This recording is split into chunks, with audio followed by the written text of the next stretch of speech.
Saudara, polisi membongkar praktik curang SPBU di Jalan Raya Serang, Jakarta, kilometer 70 dengan modus mengurangi takaran BBM sebanyak setengah hingga 1 liter per 20 liter pengisian. Jadi setiap 20 liter pengisian dikurangi setengah hingga 1 liter, saudara. Praktik curang SPBU ini dilakukan sejak tahun 2016.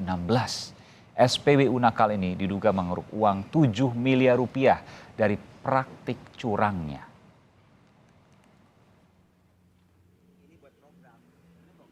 Anda pernah mengisi penuh BBM kendaraan Anda, tapi merasa BBM cepat habis atau volumenya tidak sesuai dengan harga yang dibayar? Bisa jadi Anda menjadi korban praktik curang SPBU nakal. Seperti yang dilakukan SPBU di Jalan Raya Serang, Jakarta kilometer 70 ini. Manajer dan pengelola SPBU ini ketahuan mengurangi takaran BBM.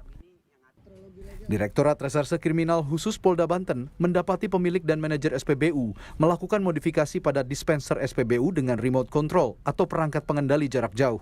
Ini berawal dari keluhan masyarakat di beberapa titik SPBU yang diduga ada pengurangan takaran dan ukuran.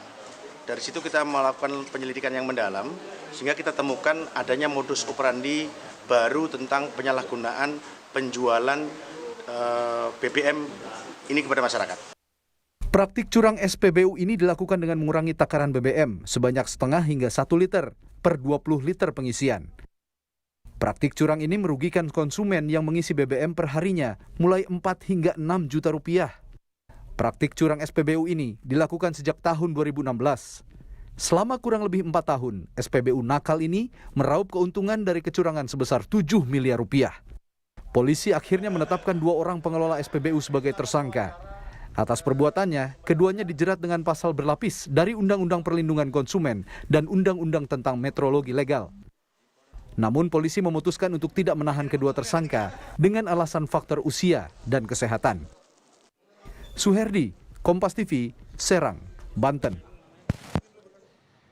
Saudara, lebih lengkap soal praktik curang SPBU di Serang, Banten selama 6 tahun dari 2016. Kami akan tanyakan langsung pada Kasubdit 1 Indak Ditreskrim Suspolda Banten, Ajun Komisaris Besar Polisi Condro Sasongko. Selamat malam Pak Condro, Pak Kasubdit dengan Aiman Kompas. Selamat malam. Iya. Selamat malam. Apresiasi untuk polisi, terutama di Polda Banten terkait hal ini. Tapi saya ingin tanya, ini yang ditangkap ini pengelolanya atau pemiliknya? Jadi sampai dengan saat ini yang sudah kita tetapkan tersangka adalah owner dan manajer dari SPBU tersebut. Siap. Jadi diketahui dugaannya tindakan curang ini diketahui oleh owner, pemilik SPBU itu? Betul demikian. Dan saya mendengar tadi bahwa tidak dilakukan penahanan karena yang bersangkutan sudah lanjut usia. Boleh dijelaskan soal ini, Pak Condro? Jadi sampai dengan saat ini penyidikan masih proses berjalan. Kita tetapkan 2 orang tersangka, memang belum dilakukan penahanan ya. Belum dilakukan penahanan karena memang kondisi kesehatan dan usia dari kedua tersangka kita sudah cukup lanjut. Berapa usia boleh tahu? Pertimbangkan ke depan. 172 tahun, 168 tahun. Oh, yang pemiliknya 72 tahun ini ya? Siap. Oke, yang 68 adalah manajer orang dipercaya bertahun-tahun di SPBU tersebut. Jadi ini sebenarnya modus lama menggunakan remote. Dulu pernah ada juga di Ciputat, lalu kemudian juga di beberapa daerah yang lain. Modusnya lama, ternyata mesin SPBU yang baru ini tetap bisa kemudian dilakukan kecurangan. Sebenarnya ini adalah modus baru, Pak Aiman. Oke. Kalau dulu hanya menggunakan remote control, tapi dengan menambahkan hardware. Kalau ini tidak. Jadi ini yang bermain adalah chip BIOS atau sistem yang ada di dalam komputer, sirkuitnya atau dalam motherboardnya atau papan sirkuitnya. Demikian. Jadi kalau skala kasat mata, mungkin kita tidak bisa mengetahuinya secara langsung. Karena dia menggunakan mekanisme elektrikal. Sehingga apa yang tertuang di dalam panel totalisator sama panel nominalisator yang ada di papan dispenser itu tetap sama. Misalnya gini, ada putaran 1, 2, 3, 4 kalau kita ngisi BBM itu. Tiba-tiba 1, 2, 3, 4, 7, 8. Demikian Pak Aiman. Siap. Oh, jadi lompat begitu ya? Betul, demikian. Oke. Jadi bukan takarannya. Jadi kalau seandainya begini, ada tera dari Pertamina untuk ngukur, kan biasanya ada di gelas ukur itu benar pasti ketemunya? Benar, karena memang pada saat ada pemeriksaan dia menggunakan remote control untuk mematikan dan menghidupkan. Jadi ketika ada pemeriksaan dari instansi samping, dari BPA Migas, dari Pertamina maupun dari metrologi legal, mereka mematikan sistem ini sehingga pada saat dicek jumlahnya sesuai dengan takaran dan ukuran. Demikian Pak Amin. Oke. Tapi kalau seandainya dilakukan pengisian ya, kalau seandainya remote-nya dinyalakan tadi, itu bukan per liternya yang dicurangi, tapi angkanya yang lompat. Angkanya yang lompat sehingga pengisiannya tidak sesuai dengan apa yang kita bayarkan.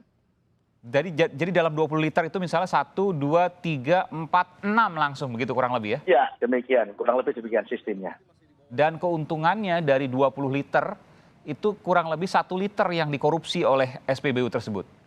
Betul demikian. Siap. Dalam satu hari kurang lebih 4 sampai 6 juta rupiah yang diuntungkan dari hasil mengambil ukuran dan takaran tadi. Sejauh ini apakah ada masyarakat konsumen yang curiga atau sama sekali tidak curiga karena memang caranya halus sekali? Memang ini sebenarnya adalah keluhan-keluhan yang kita akumulasikan dengan pengumpulan paket yang ada di lapangan, dipertegas dengan informasi yang diberikan oleh masyarakat, Pak Aiman. Sehingga dari situ kita melakukan penyelidikan yang mendalam kurang lebih selama 1 minggu untuk mengetahui kebiasaan-kebiasaan dari SPBU tersebut, termasuk dengan cara pengiriman nilai keuntungan baik itu margin maupun surplus yang kita tahu dari transfer yang ada di sana. Oke, jadi polisi di sini menggunakan follow the money. Mungkin kalau soal teknologinya polisi agak susah nih untuk ketemu pertama kali. Tapi kalau follow the money, betul ya Pak Condro ya? Ahli dari tenaga listrik maupun dari mekanik. Demikian Pak Aiman. Oke, dan keuntungannya untuk SPBU jika dibandingkan dengan SPBU lain kok beda, jomplang begitu ya? Demikian, siap. Berarti ada 2 keuangan, ada sistem manajemen keuangan.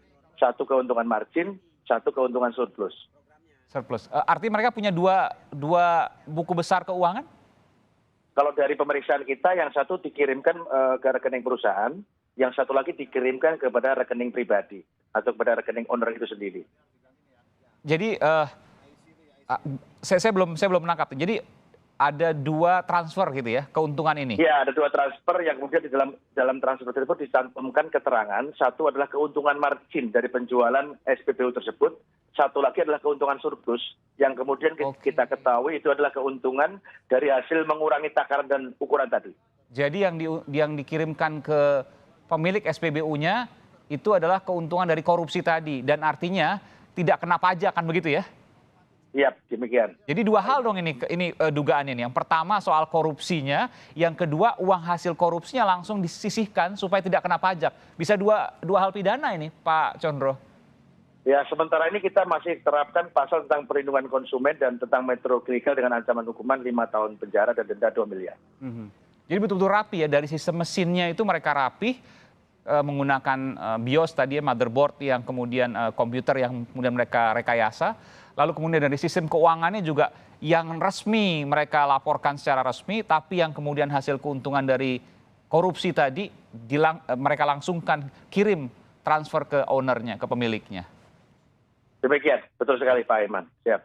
Ini biasanya yang merasakan korban ini tentu mobil ya, kalau motor nggak terlalu terasa? Atau ada juga motor yang kemudian komplain? Yang jelas dari 6 dispenser dan beberapa nozzle yang ada semuanya dilakukan kecurangan. Jadi tiap nozzle walaupun itu adalah roda 4, roda 2 semuanya akan menerima kecurangan tersebut Pak Aiman.